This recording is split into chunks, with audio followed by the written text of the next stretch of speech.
agree to do one thing: share. Let's share our wisdom, share our time, share our talents, share our finances, but most of all, let's share our love. This is the Female Solution.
Yeah, I'm singing my own song. Good morning, and good morning to you.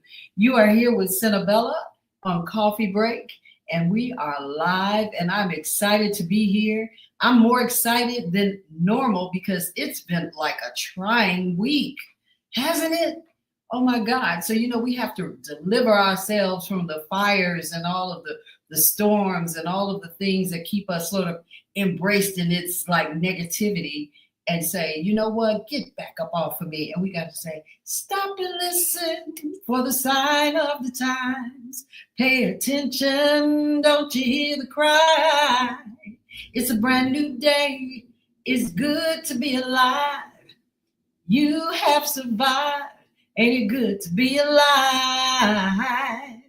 I know I'm glad. Hey, how you doing, coffee breakers and all of my new guests? Anyone in the room, feel free to come on in, comment and share, like and follow. Please do.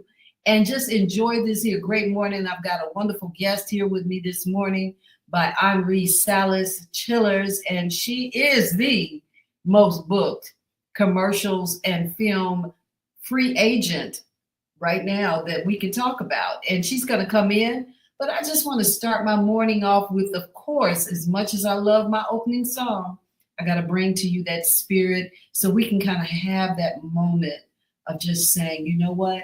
I want to wake up feeling beautiful. Are you awoke? Do you feel beautiful? What's keeping you down? Let's just kind of go into that. I'm going to take a little nod from moments of just relaxation as I sing it. I want to wake up feeling beautiful. I want to wake up feeling beautiful. I want to wake up feeling beautiful. I want to wake up feeling beautiful. Feel beautiful.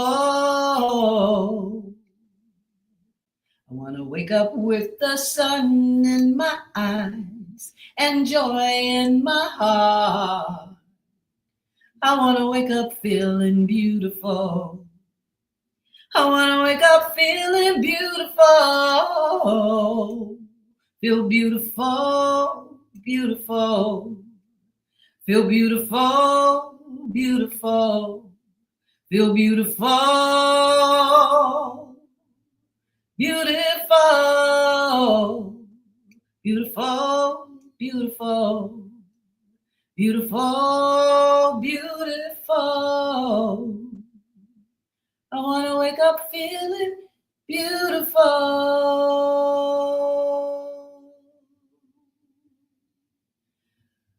Ooh. And let me say, I've had to do that quite a few times this week. It was challenging, but I made it through. And so to celebrate, I'm raising my coffee cup, and it says, I have to work hard so my cat can have a better life. Well, to this one, I'm going to dedicate this better life to me, like you should for you. And take a sip.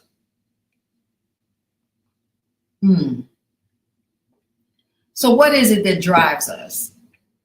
What is it that helps us to catapult towards the goals that we set?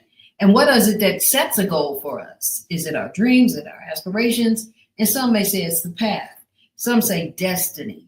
So how do we arrive to that? When we jump on a bus or we get on a train or we get in our cars, we always know there's a destination we go to. These days we use GPS if we don't want to use our own thinking to advance to where we're going, so that we get there on in good time. It'll give us all the directions, and it'll also tell us if the cops are near. It'll tell us where traffic is stopped up. It's going to give us directions to redirect ourselves. It's going to be like the main person in the car, the main thought process in the car. It's already programmed in there for you.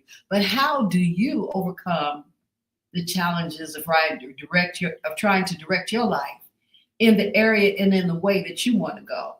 And sometimes as we get older, and I remember being older to me at 21 was like, oh my God, I'm 21, I'm going to be 25. And how am I going to do this and do that? And I was just trying to figure out the terrain. It was like, I knew I had a lot to do, and I was already doing a lot because I'd gotten married early and I'd already had my children by 21, all 4 of them. Yes, I did. And so life was rushing at me. But as I became more of a mother and I became more of a community person, I became more guided by spirit, and I was becoming more aware of what my mother had brought me into my life in terms of, say, religion or, say, a forecast of life. I began to think about, well, what do I want to do? Well, today's guest is going to talk about what she wanted to do, what she was led to, and how she has become what she has. I'm very excited to bring her in, and I want to say to you that just go ahead and comment and learn from Henri Salas Chillers.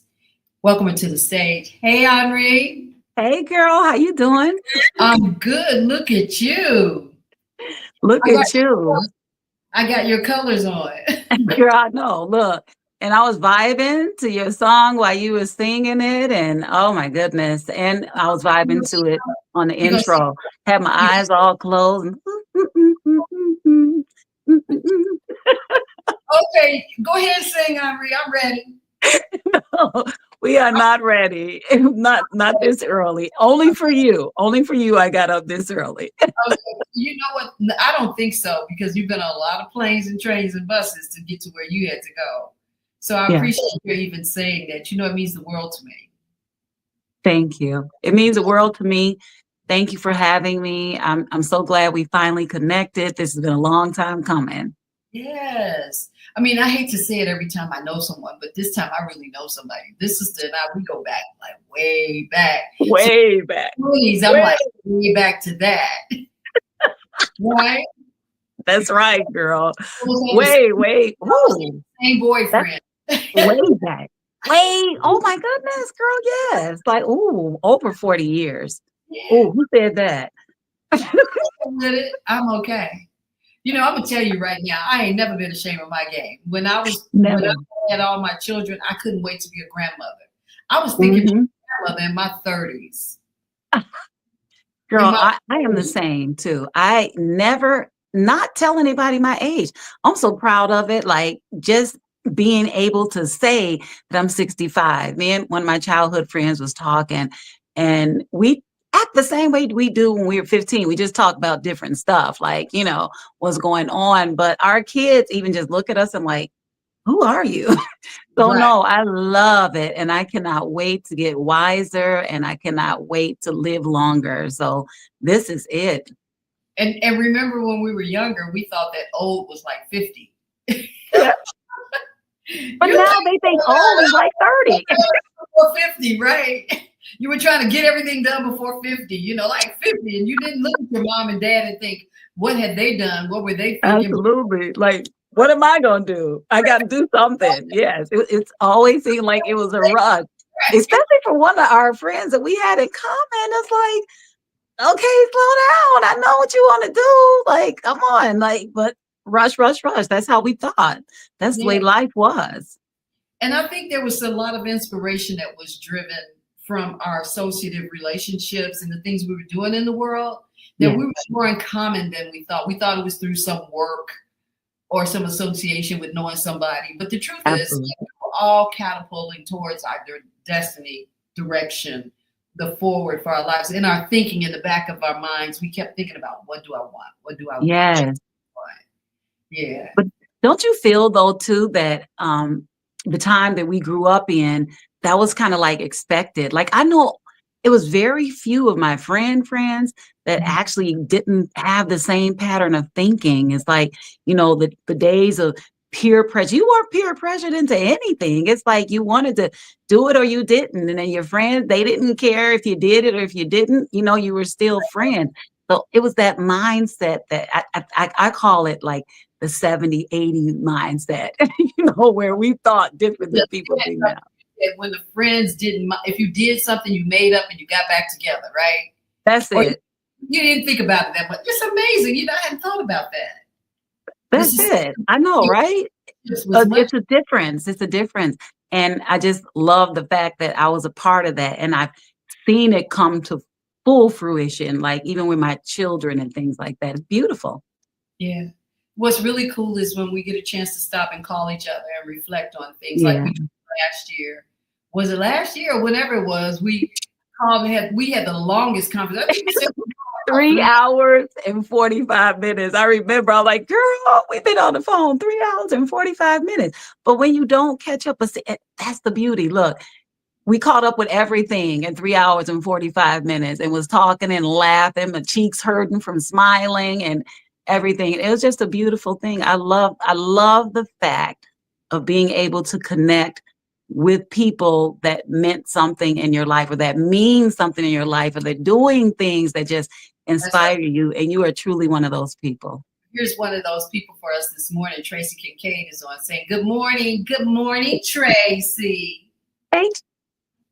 And then we find out we have mutual friends. We're not even back together yet, but then we end up having mutual friends, right? Yeah.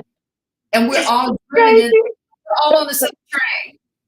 We're all on the same train, right? Because in my early days, I was modeling, I was acting, I was doing voiceovers, I was doing outdoor poster ads. Hey, Juanita Clemens, come on now. I remember, girlfriend. I remember all the stuff you was doing. I remember the little spicy pictures and everything. Well, please, it was something to have an outdoor poster board and to stand at the train going to work and your pictures like splattered everywhere.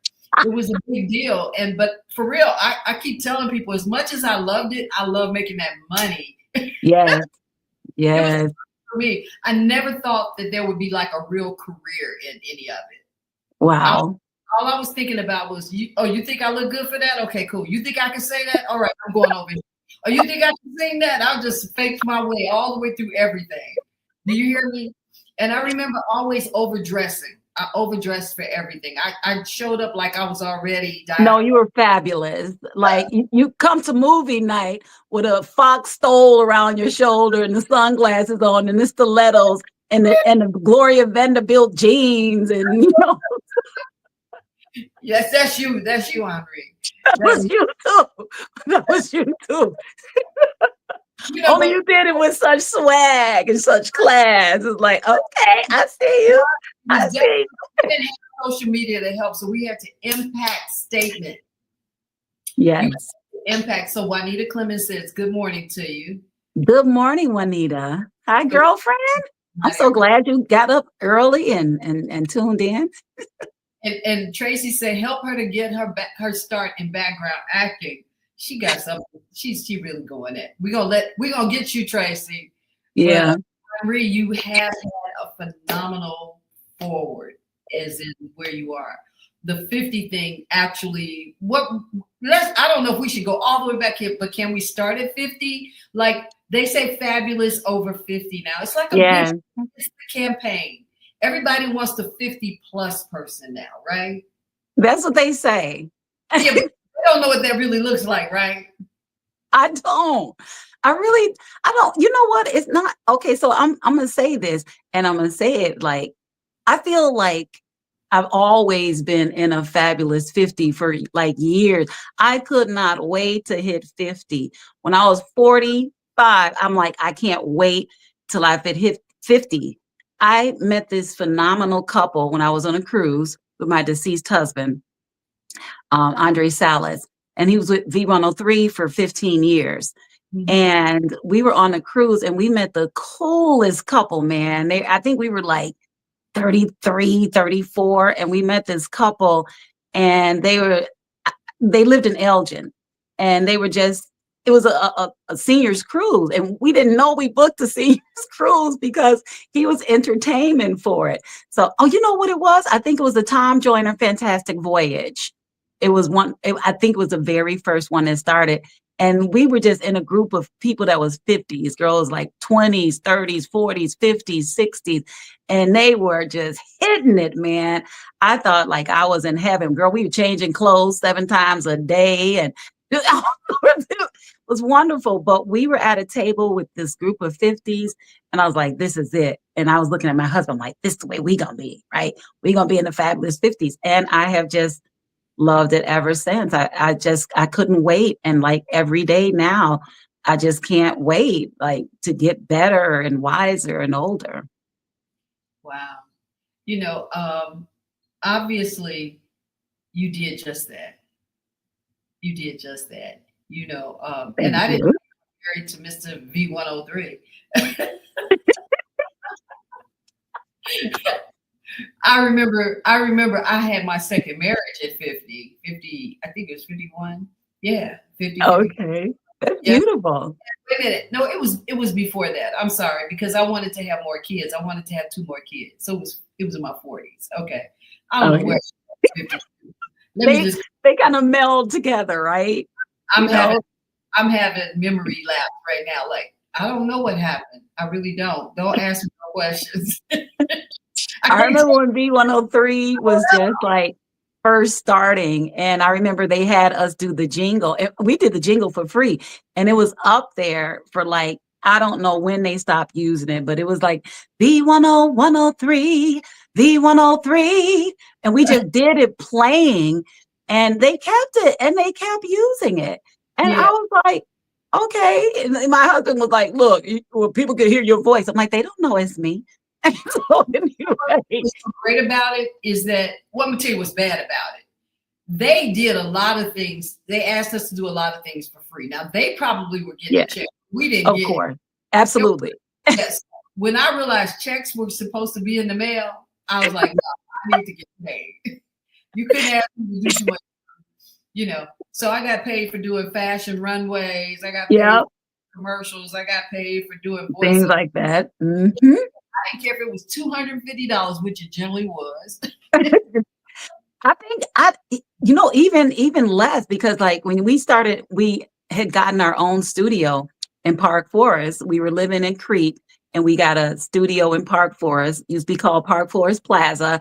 Forgot what the name of it was after that. But that's when I realized how much free stuff people actually do and how much stuff people want to charge for. Like, okay, this is my going rate, and no dealing or whatever. They don't care if you're trying to be up and coming and whatever you're doing. But yeah, that's a lot of things for free. And think about it too. When we do things that are free, we think, okay, this is going to put me out there.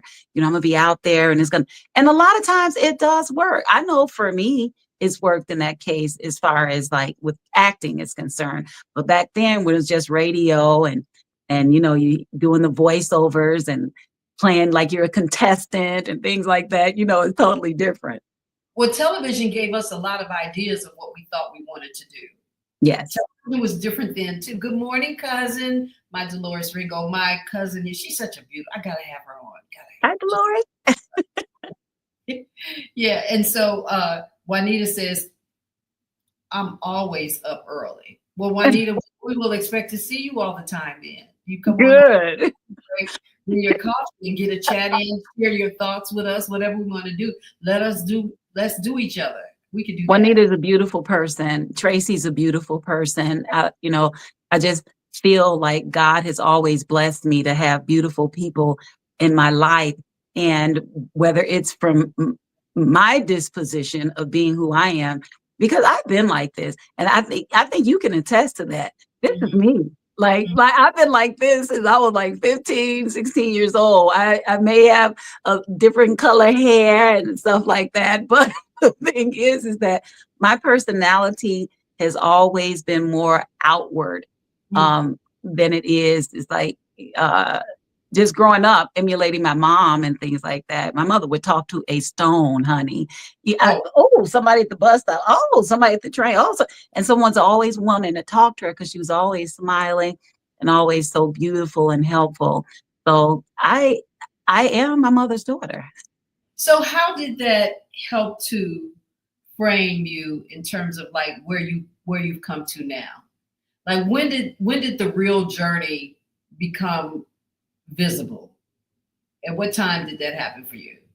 I think the real journey for me, well, it's always been like that. I grew up one of Jehovah's Witnesses, and being one of Jehovah's Witnesses, your family members, they're always helping. They're helpful. You know, that's what their mission is when you get baptized in the religion. You're supposed to help people, and you're supposed to be understanding, and you're supposed to be a good listener. So because I was always so talkative, a lot of people didn't think that I was a really good listener, but I listened very well. You know, I was trained to do that. So just growing up around her and all of her friends and everything, you know, they'd say brothers and sisters in the congregation. They really are brothers and sisters in the congregation. And so because of that, it's always been that helpful, loving, brotherly, sisterly love. So I think the most it impacted me was like in high school, honestly, because I got into drama and, you know, I was in chorus and, you know, so just being friendly and knowing how to act and knowing how to perceive what people wanted for me, it just really laid the platform. I was thinking about that. One of my friends from high school, she said, Henri, you've always been like that. You were in drama, you were in chorus. And back then I wasn't thinking, okay, like this is something I want to do. But I always knew that I could make people smile. And I always knew that if it was somebody that they were going to like, you know, it was going to be me. And people say, oh, this person, they don't like nobody, or they don't, and they would always end up liking me. And it was just really for me being myself. So it impacted me early. So where you are now, how long has this vibrant career in acting, how did you get to this place right now? That's what I want to get to. I want to start unpacking that journey, that the part of that journey, where it started, what was that first piece, you know, what pushed you forward the way you did? Because you had obviously been doing some things already. Right. Been to it. You were born in it. It was always around you, right? Let's just say, right. It's true. You had to swirl around. Let's get it's true. It's full circle because, like I said, from like, you know, literally being a little child, I was always listening to things. And by the time I was like 10 years old, I could imitate anybody's accent that it was. And they used to use me as like a party trick. Like everybody come over to. Well, do a party trick real quick before you get to, give me a voice that you imitated. Well, it's not so much voices that I imitate. I can imitate any accent because when you talk like certain things, people know how you talk. But then there's people that are Russian, and Russian, they speak different from German because German, we're more direct. But then when you talk Asian, you talk small. And then you talk country. You can be a country girl. You can do anything that you want. You can talk like you're from France, or you can talk like you're from Spain. And it's a difference in whenever you talk. So from those ages, and my parents used to sit me in the living room and like, talk, girl, talk. Wait a minute. Let me just give this a moment. Wait a minute. I need a moment for this. Huh?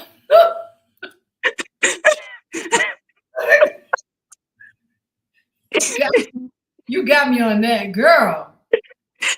Girl, it's like it's been a thing. Like it's just, I'm a good listener, and you know, I could pick up any accent that anybody gives me within a minute, and I can actually imitate people too. All I need to do is be around somebody for a couple of minutes, and then I think Tracy could tell you that because we used to do that at our butterfly breast cancer meetings. And I used to sit and imitate people's voice and things. And they were like, what? Who? What? So, I never knew that it was to the point where everybody would like it, or people would come up to me and say, hey, do this voice, or do this accent, or do this. But I always knew that I was going to be doing something in the arts. But it just changed for me, because then I got the bug of making clothing and designing clothing and stuff. When I was a little girl, I used to take my sister's nightgowns and cut them up and pin them and things so they could look like me. And so I developed a love of clothing. And ironically, that's actually how I got into doing background work, because I wanted to do clothing for Empire. I wanted to be Cookie's costume designer. And so one of my friends in high school was like, hey, Empire's looking for a character to be Cookie's assistant. You always been good in school and everything. You in drama and singing. Why don't you apply for it? So I was just like, okay, I think I will.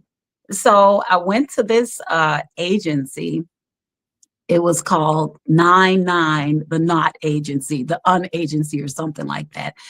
And anyway, I was in there with all of these people, and come to find out they wanted a fee. Now, the little I did know is like, you're not supposed to be paying anybody anything. They're supposed to make their commission off of your work. So I was getting ready to leave because I thought it was kind of scammy. And somebody said, look, you got an interesting look. And you said you wanted to do clothing design. You wear your own clothes and background. And I'm like, oh, okay. So, that's how it all started. I went to 4-Star Casting, and they are major in Chicago. At the time, I think we had 9 running shows. And so I'm in there and I'm making something different to wear and come into the studio, and they're like, oh, this is fantastic. I love this. I love this. I love that. And so finally I got on Empire after being on doing background with Chicago Med, PD, Fire. There was a show, Proven Innocent, mixtapes. And so I got in there. And so the designer, or the costume designer for her, would tell me certain stuff I can't wear.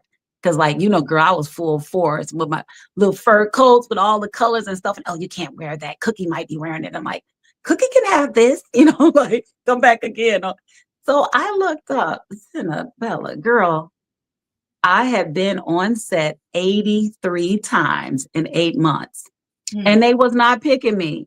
They wasn't picking me for clothing.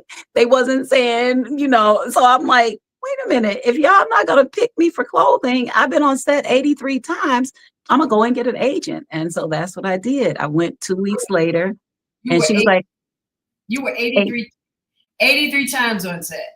Now, in 8 months. I just have to ask, were you paid 83 times? I was. At that time, it was like a full-time job. Like, that would be a good reason to keep showing up. It was, but I was keeping showing up because I was like, okay, they see my clothes, they see my style, they see it. Somebody's gonna pick me. And I would ask every time I would go on set, are you looking for help in wardrobe? I can help in wardrobe. Can you look at help for wardrobe? And they were just like, go ahead, be quiet. You look cute, but we don't want you saying nothing. Girl, it got to the point where sometimes the stylist would make me change my clothes 4-5 times because she did not want me to show up and show out. And I was like, wow. And I thought that was a good thing, though. Ooh, she's going to see. She thought I wanted her job. But I guess in many ways you kind of sort of did. But at the end of the day, when did that moment come when you say, okay, I need to do more? How did you move forward? What did you do next? I will never forget this. I was on a 2-day assignment. It was for Lovecraft Country with Journey Smollett. And we were in period clothing because it was supposed to be in the 50s. And I remember it was a 14-hour day. And girl, we were having like a backyard party and everything. And we were dancing and all this stuff. And I remember Journey Smollett had a scene with her co-star at that time. And I was standing right by the stage.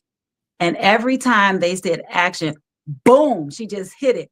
Same thing. She did the same scene about 15 times. I'm like, and she would always do it right when they said it, and everything would be exact. I'm like, I could do that. I could do that. So 2 days later, I got my strength back. I went to Gill Talent. Actually, you know what I did? I sent an email. I sent an email to 2 talent agencies. I said, these are the top 2 talent agencies. I had been seeing bookings after bookings. Oh, Gill Talent booked this person. Boom, they booked this person. And so I went to 2 agencies. I wrote them an email and I sent them pictures of me. I said, I've been on set 83 times in Chicago, and I know I can act.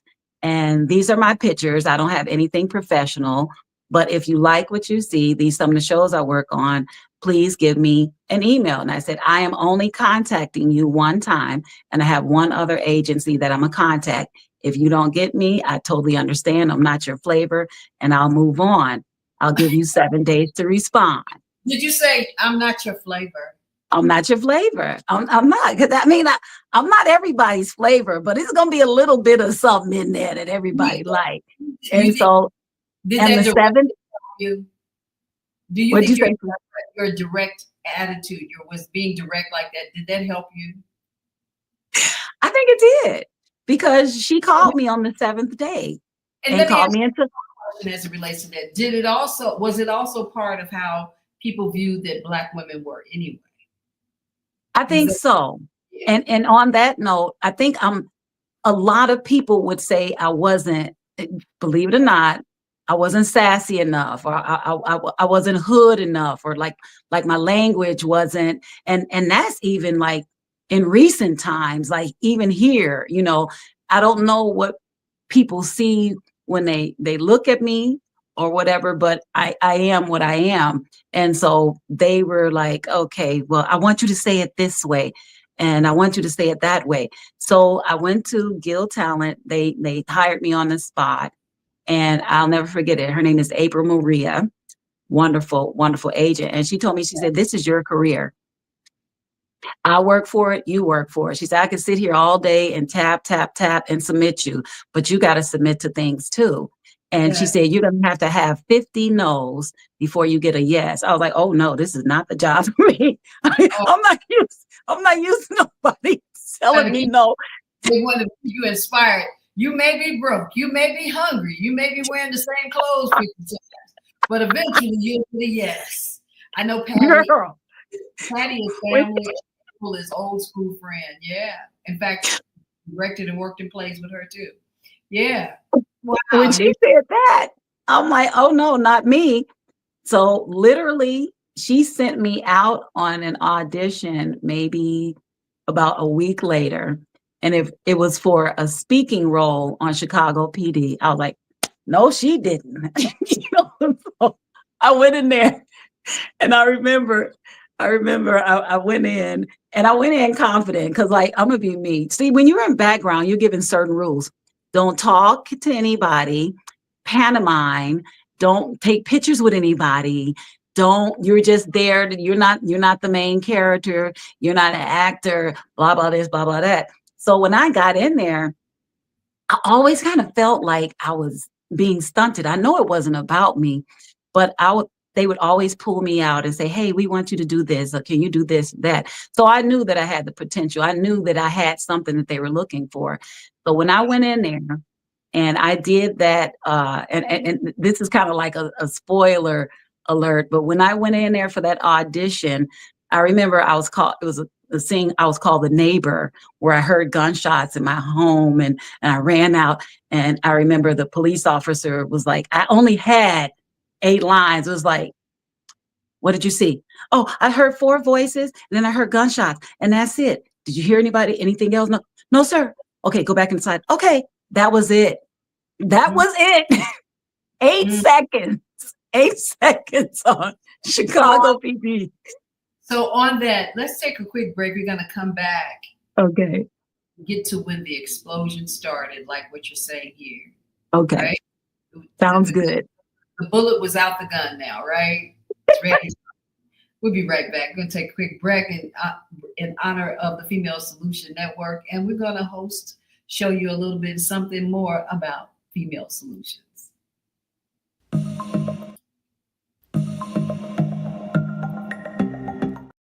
Yeah.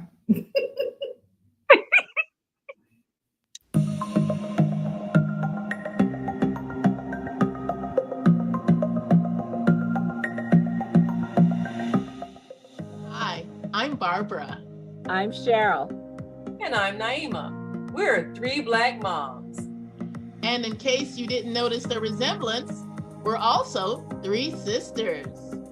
We're going to be coming to you every week, sharing our successes and our mistakes as we navigate our lives as moms, wives, sisters, daughters, and of course, Black women in today's world.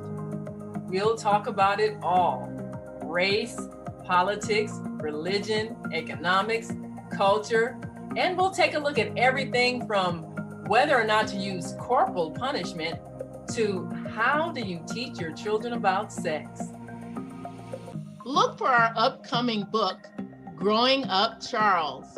It's a personal story about our lives growing up in Maple Park on Chicago's South Side.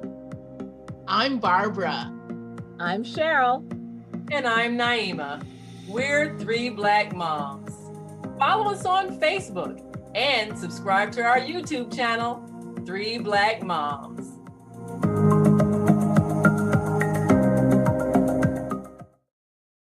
This is one of those situations when you know they sisters, right? You look right at them and go, definitely there. I love that commercial because it really speaks to the inspiration of working together as females. Thank you, Naima Latif. She's the executive producer and founder of Female Solutions. Let's get back to Henri and her story, and while she's on her journey towards the stardom that she's reached in her own valued way. You ready? Let's get back. Hey, Henri, you ready? Hi, thank you. We only got a little time left, so we're going to have to shorten it up and get right on. I want to have some punch with this. I want people to really understand how you became the most booked. Like can we move a little further into that so we can have that as a conversation? Definitely. Everybody's interested in trying to find out how did that happen, right? How did that? So absolutely. Let's go. I'm ready. Let me hear it. It's just like I said, the 50 no's to hear yes. I was like, oh no, that's not going to happen for me. So I went in hitting it hard, like myself. Hi, how you doing? They invite me in. How you doing? Thank you for inviting me. Come in, and they do it late. Hi, my name is Henri Solis. I'm from Chicago, and I'm here in Los Angeles, California. Thank you. No one ever even said thank you. No one ever gave their personality, because you go in, you go out. So I put my personality in everything. And I was telling people the reason why I love commercial acting so much is because when I'm doing a commercial, I'm honestly me. I'm not nobody else. I'm not playing a character. I'm not having to use anybody. I might use somebody else's words if I'm speaking or if I'm talking. But all you are doing is you're acting, but you're acting like yourself. So I don't have to, if I memorize a line, I say the lines like Henri would say them. If I'm getting ready to hug a grandchild or whatever, and I'm a grandma, I hug a child like they're my grandchild. So being myself is what got me in the door. And at that time, I was booking 7 out of 10 auditions, and nobody was like, how are you doing that? I said, I'm just like being by myself. But I'm going to tell you this one thing. 3 times. 7 out of 10 auditions. 7 out of 10. I'm still like, well, in Chicago, honestly, it was kind of like 8 out of 10. Get out of here. But then when I came to LA, I was new. Like I was a little fish in a big pond. So I got it down to 7 out of 10. And I used. Wait a minute, but you went to LA and you only dropped a point. Okay, I get you. I get you. You that person. They've been looking for you. I've been waiting for you. They've been looking for you. Waiting for you. I'm telling you, I got called. No one believes this. Someone contacted me on Facebook Messenger and said, hey, I saw your excerpt on a Steve Harvey show, And that was during COVID. And so we were all on screen and everything, and it was about morality. And I was saying how these women are giving wife energy to men that they're not a wife to. And that's why they're not getting married up. Like, hold out. Like, why you going to give a man your married wife energy and you his girlfriend? He's going to keep wanting that energy. And when you fall short. So believe it or not, 5,000 people liked my comment. And one of those people was a scouting talent agent in Los Angeles. And so this is during COVID, nobody's working. I had just finished The Coleman Show, which is a 10-episode sitcom on Amazon Prime and Tubi TV. So nobody was really doing anything. So I went ahead and I looked at the email. I'm like, this is a hoax. This is not no real agency. Who calls you through Facebook Messenger? And so I went and I looked up the agency. I'm like, this is a real place. This is in California. Wow. So I called Bella, but it was 2 months later because I didn't know it. And so I called them like, oh, you left this message. And they were like, oh, that was 2 months ago. And I said, oh, I'm so sorry to waste your time. They said, no, we're still interested in you. I'm like, what? So they did a video audition with me. And when the agent saw me, he was like, we're going to make a lot of money. That was what he said. Rain down on me, right? That meant he did. That's it. He said, we're going to make a lot of money. He said, you have a very authentic look. He said, Hollywood, you don't see a lot of afros. You don't see a lot of people smiling. People are more divas. He said, you got a down-to-earth personality. And they paid for me a one-way ticket to California. And I literally left 30 days later, January 15, 2021. I hit California, hit the ground running, and I haven't stopped. Wow. So in the spectrum of your 7 out of 10, 8 out of 10, what is that looking like today? It looks like the exact same thing. I can count it. Okay, so you just stayed on the road. It was steady. So it was even through COVID, it was steady. Now, I will say this. When I first came to California in 2021, SAG had lost the commercial contract. So that was a way for non-SAG actors to get in there. I was not a SAG actor. I'm not a SAG actor today. I just don't believe in paying a fee when I knew I could do the same thing that they wanted me to do before. Whether it was money or not money, at this point, the success kind of took me by surprise. I wasn't surprised that I was working as much as I was working. I was surprised at the volume, and it was like sticker shock. You sit here and you come in and you do a commercial and you're having fun and you're getting paid to have fun, and you get your makeup done and you're getting a manicure depending on if you have to hold a bag or not.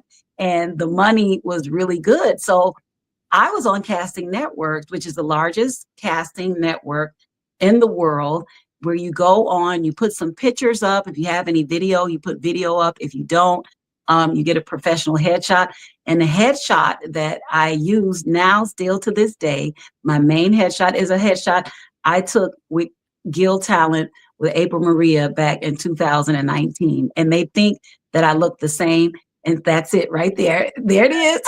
There it is. I still use that headshot today. And nobody. You look vibrant in all the ways that matter. And look, Bella, it wasn't typical. Right. It was people told me you don't wear red, you don't wear dangle earrings, you only wear a pair of studs, you wear a white shirt, you wear this, that. And I came in like, I'm gonna work this. Because what I found is that if in Chicago, the flavor wasn't so different, and if they liked what I was wearing, then I was just going to keep it up. And my agent saw it. They was like, I see no reason to change it. And I've even come up with other headshots during the time. Not one time that people come in there and say, that don't look like you. But I've heard it and seen it happen with other people. Like, next. In other words, what you're saying is that people knew what they were getting, and that ideally was part of the ability for you to continue to advance. They didn't have to guess if you'd show up tomorrow with locks in your hair. That's right. They knew it. They knew it was here. Different. You always look the same. There was this, yes, they could count on it. And I'm not gonna lie, I'm in a niche. And another thing I'm paying attention to is you weren't trying to lose a lot of weight. That's what I was getting ready to say. I was in a niche. You weren't going to be taller. You were going to be the exact same thing. And so I remained it through the whole time. And that's what I was saying. I was in a niche. I was in a grandmother niche.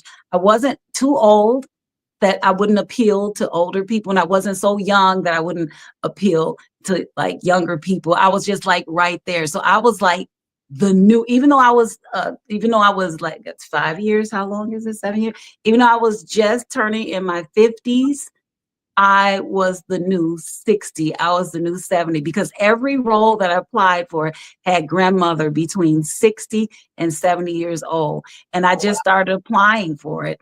And they would say, like, you're the new 60 or, you're the new 70. And so I wasn't trying to lose weight.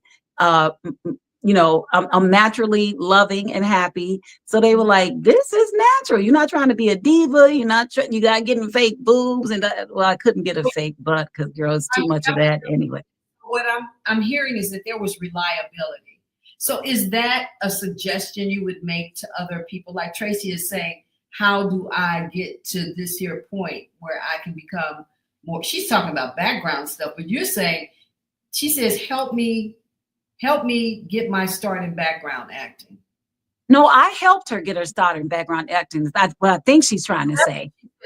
She helped you to do that. Yeah, no. I told her about it. Okay. Tracy and I was a part of a breast cancer group. And I told her, start off doing background. And so she went on her first audition. I told people she was coming and everything. And she started doing background. So it helped it. But I thought, I really still think to this day that having a basis of what to know when you get on set was the key element. And you can't get that if you've never done it. So background taught me so much. So when I got in set, I knew exactly what to do, but now I'm the main character and it's like everything is new to me. And every single time I pray, and that's the truth. Before I go into any door, when I get out the car or whatever, Almighty God, Jehovah, if it's for me, it's for me. Let them see the real me. And if they like me, that's what they're going to get. And every time before I go in the door and I come in there, you invited me in. Let me show you what you saw in that picture, I'm going to show you in real life. And they appreciate it. And it's just the truth. And it's gotten me some major things with the Amazon commercial. I booked it by myself. I was so scared. I have no idea. I saw it online.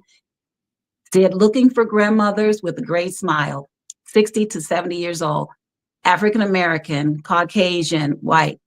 I went to this audition. It was my first in-person audition in LA because we were still just coming out of COVID and everybody was like, oh, it's so great to be back. It's fantastic. And I'm like, yeah.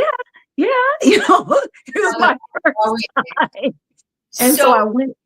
So why don't you say, who were some of the people that you got to work with that were like names in the industry that you say that you would say now you began to glean more inspiration by the set you were on with the people that were booked in that set that you would be in that set for? Yeah.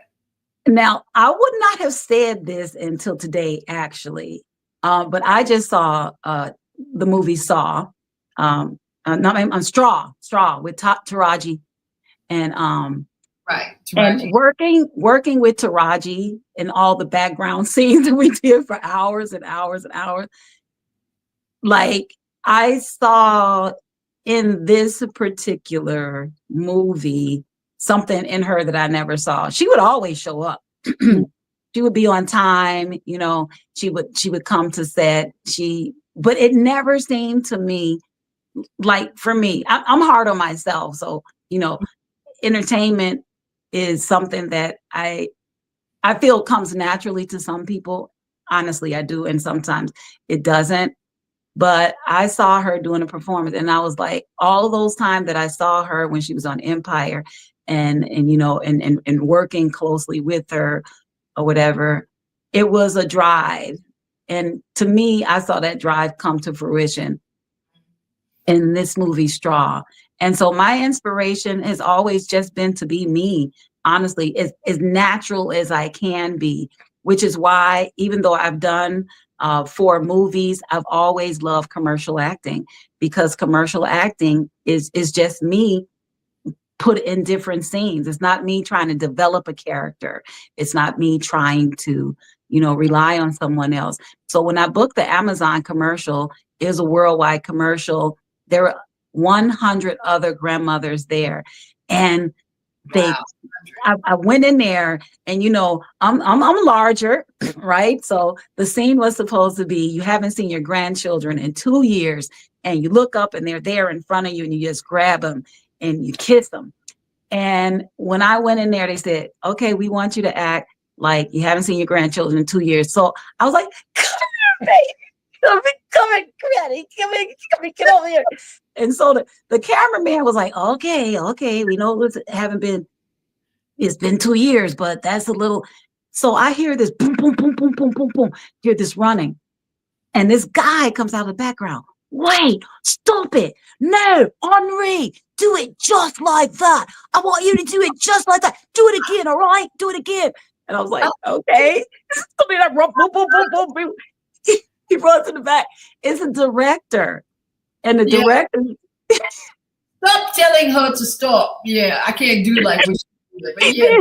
The director, like, he saw all of this jumping up and down and moving and stuff. No, do it just like that.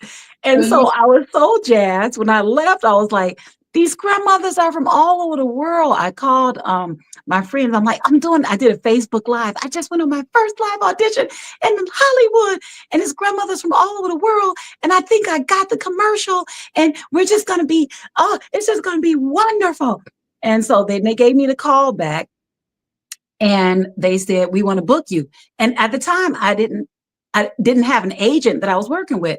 And so I got scared. So the guy that called me, we had stopped, you know, communicating, because I was going out on auditions myself and self-tapes and stuff. And I said, oh my God, I booked the Amazon commercial. He's like, what? How did you do that? I said, I applied for it. So he said, you want me to handle it? I'm like, yes, handle it. I was scared. Bella, I got in hair and makeup. They did my hair. They gave me a facial. They were doing my fingernail, manicure, everything. I'm like, oh my God, is this really my life? Lord, thank you. Long story short, I get there and I'm the only character. They picked me out of 100 other women. It's my commercial. And my heart almost stopped in my chest. And I was so nervous. Henri, welcome to your living room. I get in this living room. I got on my costume. There's pictures of me when I was younger and my grandkids. And that Amazon commercial ran viral. It had over 10 million views all over the world in the first week. And then over 1 billion times that people have seen me around the world just for that one commercial.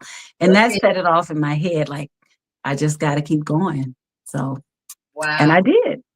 Well, we're going to take a break, and I'm 1 billion. Come on now. There's a lot to say when you say 1 billion. 2 commercials, just 2, 1 billion. And what's the name of the 2 first? The 2 commercials again before I go to this commercial? Verzenio breast cancer and a medication. And I did the voiceover work in that as well. And then the Amazon commercial, just with those 2 commercials alone, over 2 billion views. And you know, when you, and I know I'm going to commercial, but I want to say, and one of the things that we have to think about too, who we work for makes a difference too, right? Absolutely.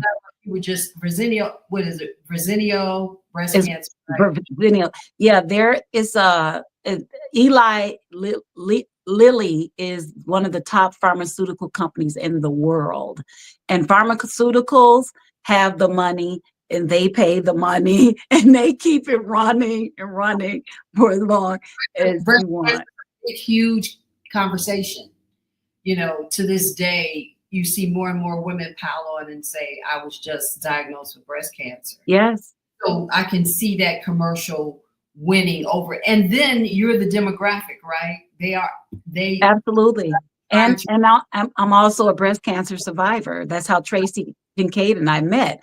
Right. So it was already in my head, you know, that I was just going to be me, and that's what they wanted. And it just had phenomenal success. Like they ran it for like 2 years, but it was the biggest blessing. Juanita says, was that the Bear Hug Betty commercial? The Bear Hug Betty commercial was the Amazon. Yes. And that was shown worldwide. They both were worldwide. I've seen both of those commercials, but I mean, kudos for you. Oh man, let me go my commercial. I'll be right back. Okay, am I ready? Girl, we only got a few minutes left. I'm trying to get the most out of it. We'll be right back. The Soulful Chicago Book Fair, Woodlawn's premier summer event, returns to 61st Street between Cottage Grove and King Drive, Saturday, August 9th, 10 a.m. to 8 p.m. Join us for another celebration of literary works by and about the Black experience, featuring children's books,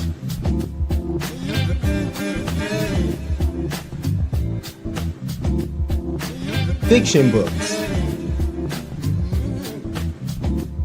and non-fiction works by local and international authors. The main stage will host an entertainment lineup second to none, with Pari Lemuel, Aniba and the Soul Stars, and the mesmerizing Moo Moo Fresh. Special guest, DJ Celeste. The community stage features a variety of family-friendly performances, such as DJ sets produced by IC Music, an organization that trains and promotes blind audio engineers.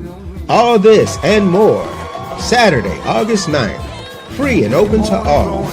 Be there.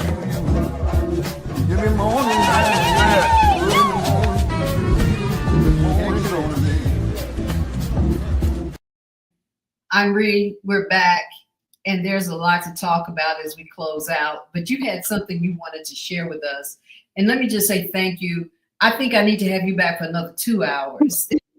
And there was something you wanted to share with everybody while you were here today, and I want to get to that. And It's a phenomenal story, and your book will be wonderful.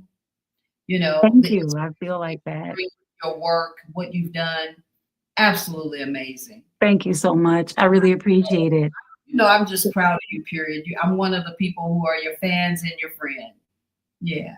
And it's the same way with both of us. And I think that's a lot of reason why we connect. I remember telling you just last week, I'm like, wow, just listening to you, you're so inspirational and such a cool person. And this is really how you are naturally. You have been one of the coolest people I've known since I've been like 19, 20 years old. Seriously, no joke. And I don't know. I'm just so inspired.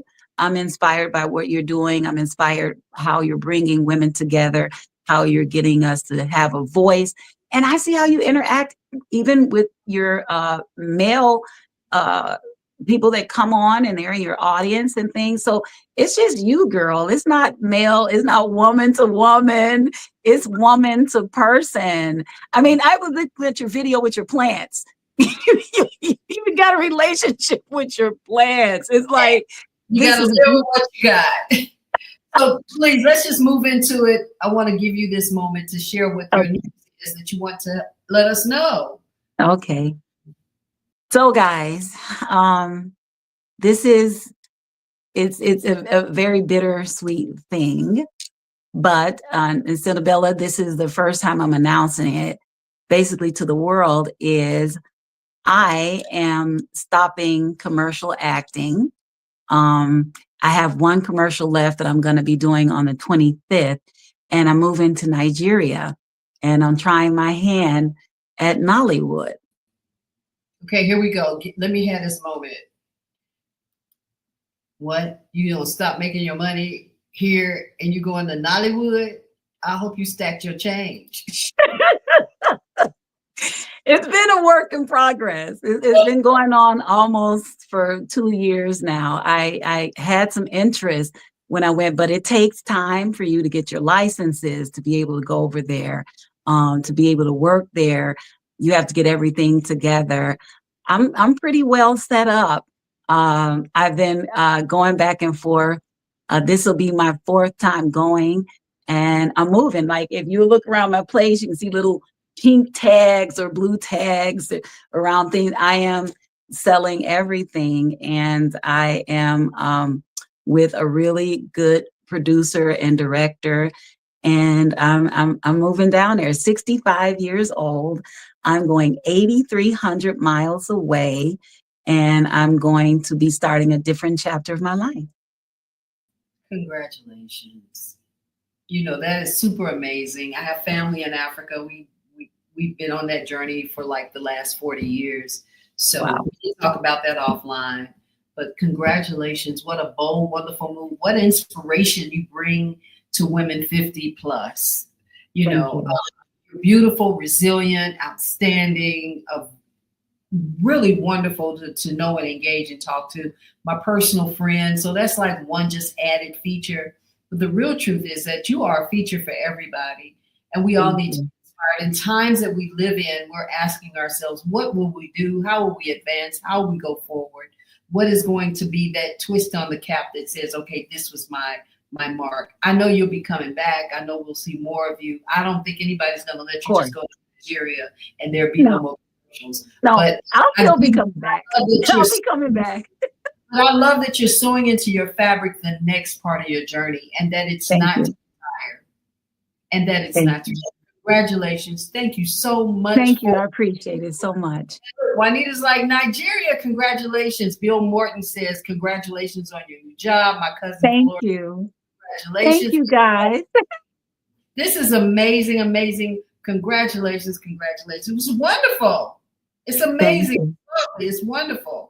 You know, I think that's just, I'll say, I don't know why it's showing me as you, but I'm not going to can you switch that camera over? That's Henri over there. Anyway, this is Senabella with Coffee Break, and it's been a wonderful, wonderful hour of Henri Salas or Henri Salas, and I'm gonna catch up with you in a minute, girl. Okay, girl. Thank you so much for having me. It was so much fun. Yes, ma'am. It was. You are something else.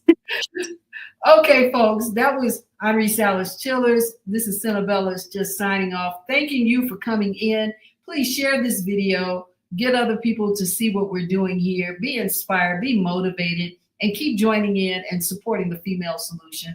It's been a wonderful hour. Have a good day. Take care.